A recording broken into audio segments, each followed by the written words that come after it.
Hey guys, welcome. This is a quick lecture about technology and innovation all over the country, but we're also going to spend a little bit of time thinking about Chicago specifically and the Great Chicago Fire. So here we go. First of all, the period that we're studying right now, sort of the late 1800s, early 1900s, is a period of huge strides in innovation in this country. Just to give you a little bit of sense of that, between the years of 1790 and 1860, so from about the founding of the country up until the beginning of the Civil War, there were only about 515 patents a year being filed with the National Patent Office. A patent is a license that gives an inventor the exclusive rights to make, use, or sell something. So if I come up with a great way to get students to watch these videos and take notes, maybe I could patent it. From the beginning of the Civil War to just about the turn of the century, from 1860 to 1890, that number increases to almost 17,000 patents a year being registered. So that just gives you a sense of how much people are delving into invention and how many new innovations are coming on the scene during this period. So kind of to give you a comparison, before 1865, if you think about what there was in the world, there's no electric lighting. It doesn't exist.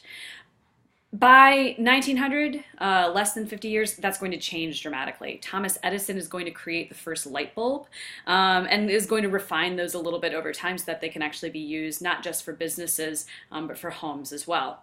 Edison is going to start a company called General Electric. They're still around today, and gets a competitor in another inventor named Thomas Westinghouse, who figures out how to create alternating current, which is a little, see, alternating current, AC, as opposed to direct current, DC.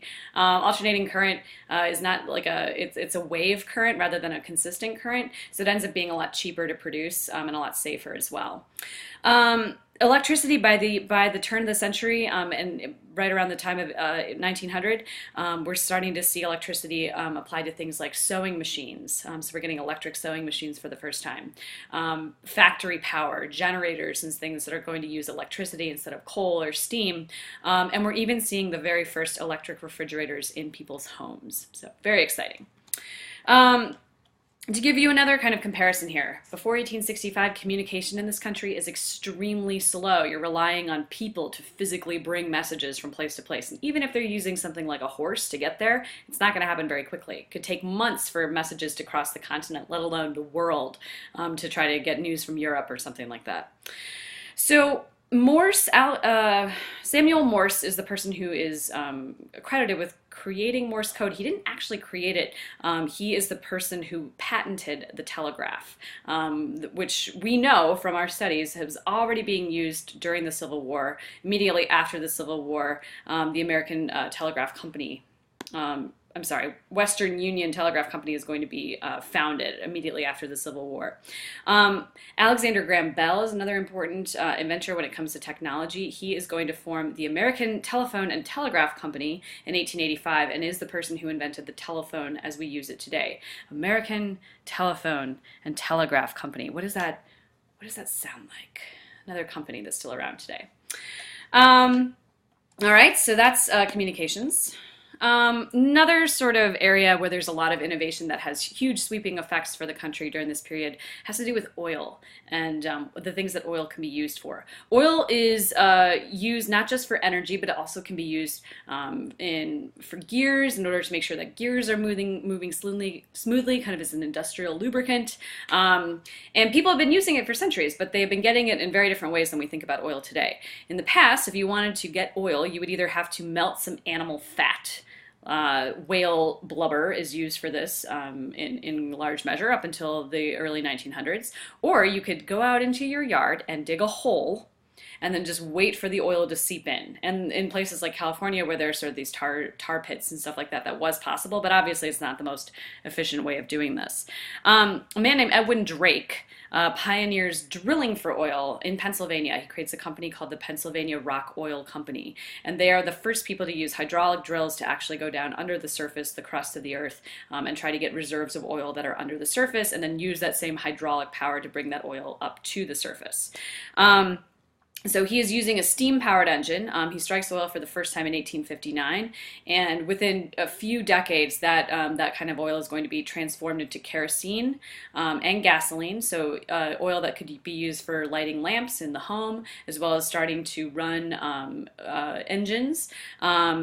It's interesting, gasoline was mostly thrown out. It wasn't used very much until the automobile was invented in the late 1880s. But up until that time, they didn't really have very much use for gasoline. Fun fact. Finally, looking at iron, the development of iron as a building supply has really sweeping changes for American architecture and just how cityscapes are going to be put together. Up until 1865, iron was the primary building supply. Iron is it's a natural resource. It comes out of the earth. It tends to be kind of finicky and hard to work with. It can be quite brittle, even though it is also heavy. As people are trying to build buildings that are bigger and bigger, iron is not maybe the best option. So there's a process that's created during, or kind of discovered during this time. It's called the Bessemer process, after the man who invented it, whose name was Bessemer, which is a way to quickly remove impurities, things like sand or mineral deposits, from melted iron, and then turn that into steel. So steel, unlike iron, is much more flexible, it's lighter, it's stronger. It's going to be very, very key in building skyscrapers, as well as huge new infrastructure projects like the Brooklyn Bridge in New York City.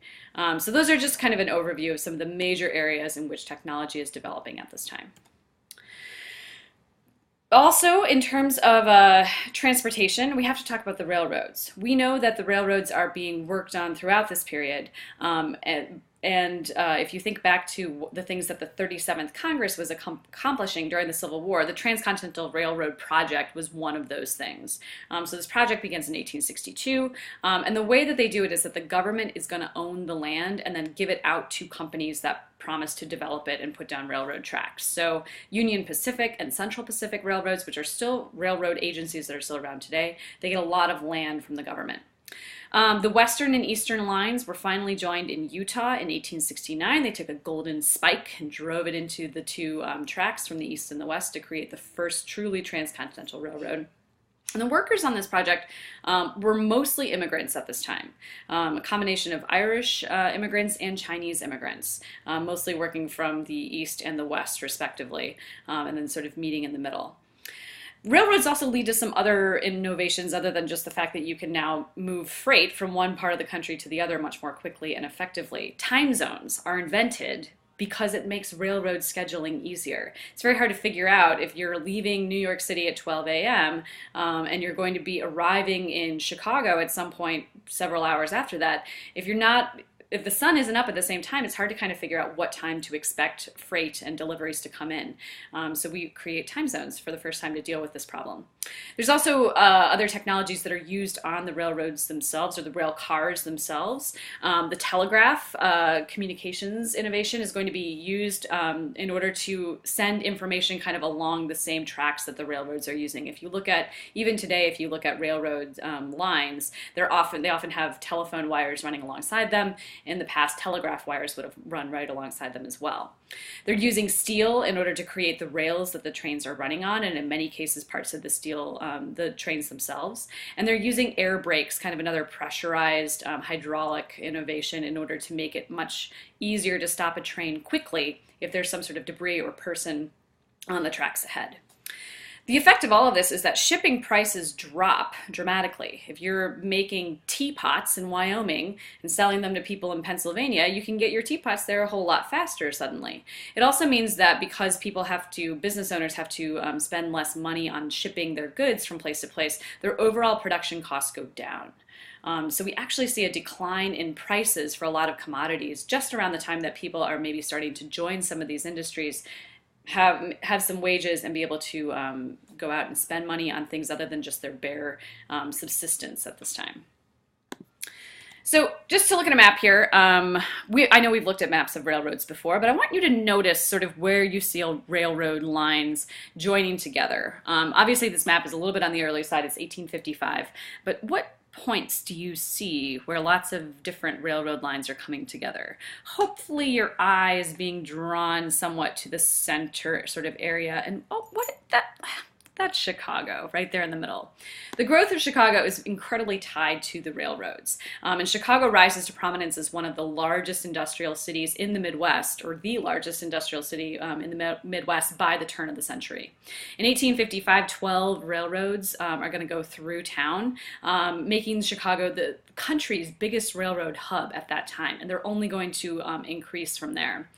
In the 1860s, right around the time that these railroad ties are all kind of coming together in the city, Chicago is pre-industrial, which means that people are mostly making products in their homes, craft sort of industries. People are making things kind of in small batches, and it's mostly for home consumption. So you might be making a tea kettle or something like that, but you're probably going to use it yourself. By the 1880s, Chicago is mass producing a diverse range of different goods, meaning that they're producing these things in huge quantities and in factories that maybe only focus on creating that one thing. Telephones, heavy machinery, bicycles. There's a huge bicycle craze during this moment in American history. Things like paint. All of these are going to be created now instead of by a specialist or someone in their home for a very, very small market. They're being produced on a mass scale. Chicago is also what's called a break and bulk point. This is a place in terms of shipping where goods are going to be hauled in from a number of different sources, processed, and then shipped out of the city to new places. So if you're making something like a bicycle, you might be bringing in goods from a couple of different parts of the country. You might be bringing in rubber that's being imported through one of the ports on the eastern seaboard. You might bring in metal that's being mined out in the west, and then assembling all of that together into something like a bicycle. So Chicago not only has a lot of goods coming into the city, but a lot of goods kind of being transformed and going out of the city as well. But we also have a blot in our history, because Chicago, despite mass producing these things, is not exactly a fully modern city by the late 1800s. And we have a little fire accident in 1871. Now, I think probably all of you have heard of the Great Chicago Fire, but maybe you've never really thought about kind of where it fits into American history. It's a really big deal at this time.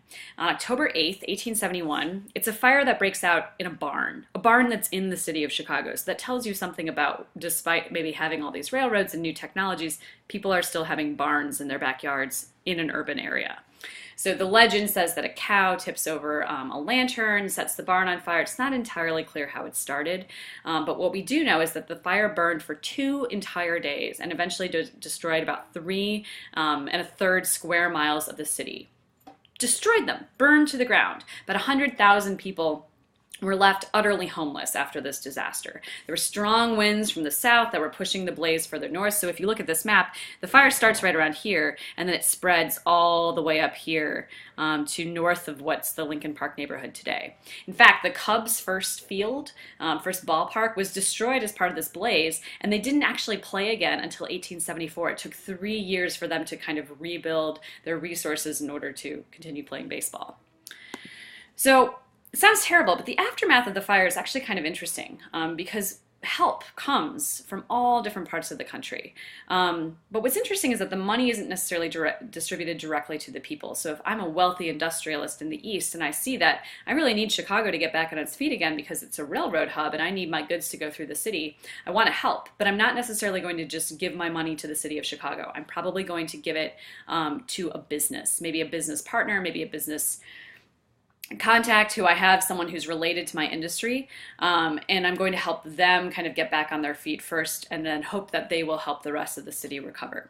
So we see during this period large amounts of money that's loaned to what we call big business, which is a term that technically refers to just large corporations, but is usually used to refer to sort of the excessive power that big corporations tend to exert. So you can imagine that if big businesses are getting a lot of money during this period in Chicago, they might be getting a lot of power once this period of rebuilding is over. Just thinking about the rebuilding itself, there is kind of a renaissance of Chicago architecture that flowers after the fire destroys a whole bunch of our city. So from 1871 to 1873, we start to see more brick buildings kind of replacing the structures that have been destroyed or damaged by the fire. We are the people who create the world's first skyscraper in 1884, the Home Insurance Building, which isn't around today. But if you ever get a chance to walk around parts of downtown, like the financial district, you can see some of these older skyscrapers. They're only maybe 20 floors at the most now, but they tend to be made out of big masonry. A lot of them are still wood frame buildings, and using steel and other sort of technologies in order to create steel frame buildings becomes something that's used really widely in Chicago during this period. We also see a new building code that we institute during this period where the city requires that we're going to pave